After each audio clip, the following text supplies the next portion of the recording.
الحمد لله رب العالمين وصلى الله وسلم على نبينا محمد وآله وصحبه وسلم أجمعين. السلام عليكم ورحمة الله وبركاته. أهلا وسهلا ومرحبا. walaalayaal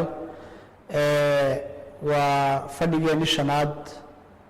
barnaamijkii aynu ugu magac darnay maxaasin ashariica alislaamiya, shareecada islaamka iyo wanaagyada ay leedahay, ayadoo shareecada islaamku wada wanaag ah. qodobka shanaad oo aynu xalaqadan ku soo qaadanayno, shareecada islaamku waa shareeco ka shaqaysa jalbu lmanaafici lilcibaad wadafcu lmadaari canhum. waa shareeco ka shaqaysa in aadamaha iyo addoommadan loo soo dejiyey ee ku dhaqmaya manaafic iyo wax anfacaya loo soo jiido, wax allaala iyo wixii dhib ku ahna laga leexiyo oo laga dulqaado.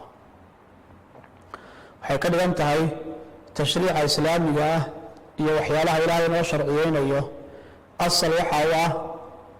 oo ay ka shaqaynaysaa inay inaga ina anfacdo,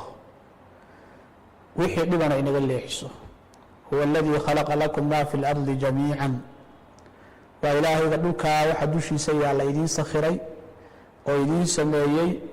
maslaxadiin iyo dantiinana u sameeyey buu alla leeyahy subxaanaه wa tacaala. taa macnaheedu waxa weeye shareecada islaamku hadday noqoto awaamirta ay bixinayso iyo aadaabta ay nagu hagayso waa manfacadeenna. ilaahay subxaanaه wa tacaala iyo rasuulkiisu inamay amrin oo inoomaysan dirin ilaa wax manfacadeenna iyo danteennu ku jirta mooyaane, wax kale inooma dirin. ama danta adduunyaa ku jirta ama danta aakhiraa ku jirta. waa laga yaabaa qof dadka ka mida inay markaa u muuqan weydo ama uu fahmi waayo xikmadda ku jirta iyo manfacada ku jirta ee u muuqata,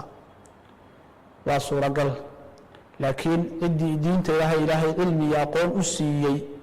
way garanaysaa wax walba ilaahayna faray oo inoo diray manfacada iyo maslaxada ku jirta, ama mid adduunyo ama mid aakhiro. caqiidada, cibaadada, mucaamalaadka, arrimaha qoyska, dhammaan meeshay doontada ha ahaatee wixii ilaahay ina faray waa wax danteenu ku jirta weeyaan. sidoo kale waxyaalaha manaahida laynaga reebayo oo laynoo diidayo noocay doontada ha ahaato waa wax aan danteenu ku jirno oo dhibaatadeenna ah weeyaan. xumaanta kala duwan oo laynoo diidayo, kabaa'irta, gaalnimada iyo kufriga, zinada, muslimka oo xaqdarro lagu dilo, waalidka oo caaq lagu noqdo, khamri iyo xashiishad iyo qashin la cabo, intaas oo xumaanahoo kala duwan oo diinta islaamku inoo diidayso, dhammaan waxaa ku jira maslaxadeenna iyo danteennaa ku jira. laakiin waa laga yaabaa inaysan adiga aada kuugu muuqanin ama shaksiga aysan aada ugu muuqanin, waase danteenna iyo maslaxadeenna weeyaan. marka la fiiriyo waxyaalaha ilaahay naga xarimay waxaa ka badan waxa ilaahay inoo xalaaleeyey. waxyaalaha ilaahay naga xarimay dhibaato adduuniya kuwa aakhira bay leeyihiin. idan diinteennu waa diin ka shaqaysa jalbu lmanaafici lilcibaad wa dafcu lmadaari canhum, in manfaco iyo wax anfacaya loo soo jiido,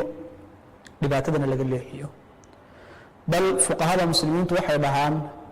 qaacidooyinka waaweyn ee islaamka waxaa ka mid ah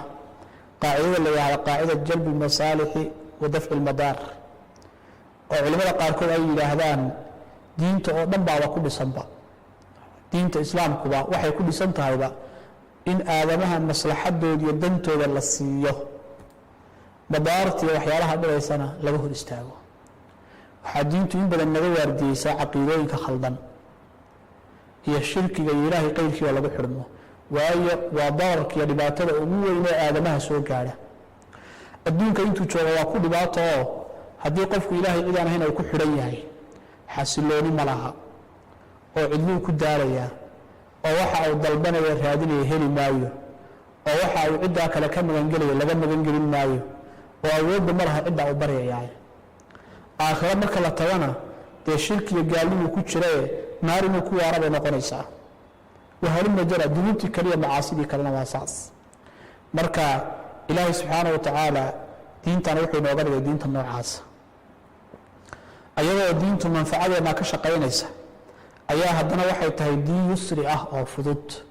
oo ilaahay subxaana wa tacaala wuxuu ka dhigay wax aynu awoodno fudaydkeedu waa laba qayboodoo fudayd asli ah markii hore way fudaydba waxa laynoo diray oo dhan waa wax aadamuhu awoodo oo qudradiisa iyo awooddiisa aan ka baxsanayn laa yukalifu allahu nafsan ilaa wuscaha wamaa jacala calaykum fi ddiini min xaraj wax culays ah laynama saarin salaada laynoo diray waynu awoodnaa soonkaynu awoodnaa zakadaynu awoodnaa acmaasha saalixa laynoo diray waa wax aadamuhu awoodo weeye muxaramaadkana wax laga tegi karo oo laga kaaftoomi karo weeyaan oo aan daruuriya xaaja inoo haynin ayadoo sidaasoo markii horeba sahlanayd oo yusri iyo fudayd ahayd ayaa haddana haddii ay yimaadaan xaalado gaar ah oo qofku ama waajibkii ka soo bixi kari waayo ama wixii xaaraanta ahaa laga maarmi waayo oo dhibaato iyo culays yimaado ayaa haddana wax laga sii fududaynaya